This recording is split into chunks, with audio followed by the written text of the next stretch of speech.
Man, I got that revelation so many years ago, and I'm hearing people just talking about it right now today. Like it's something brand new. Like, this has been discussed. This has been talked about. Well, perhaps it has been discussed. Perhaps it's been talked about.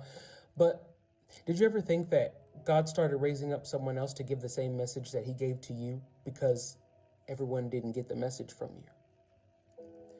You see, God set you up to be an answered prayer.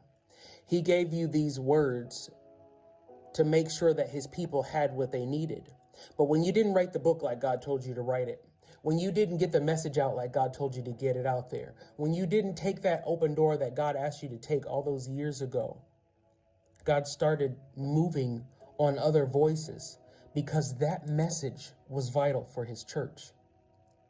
I remember a guy once saying, this pastor, he said to me, when he was like in his earlier years in life, he had this moment where he was like, I don't know, needing to do some work or play some games, or he wanted to do something and he needed his arms free, but it was freezing. It was cold where he was.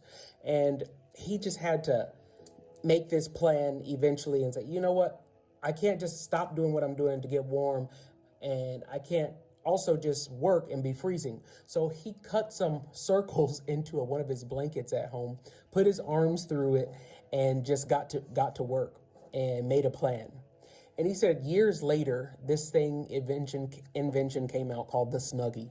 And he's like, I made that so many years ago. And he's like, man, how silly was I? It never occurred to me that something I made for myself, someone else wanted it. You see, that's what's happening with you, pastor. That's what's happening with you, leader. That's what's happening with the messages that God's giving you.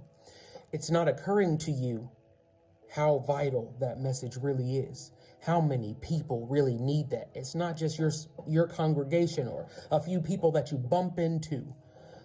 And that's why God's pressing on you to get that word out, pressing on you to write that book, pressing on you to do whatever it is he's pressing on you to do to make sure his people hear what they need to hear.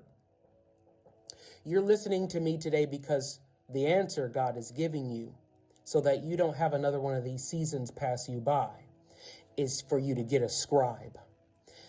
You might not have the tool set and the skill set you need to get that book out, but I can help.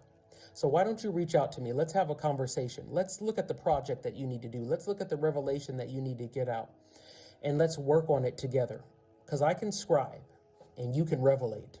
So let's do this, and let's make sure the kingdom is blessed.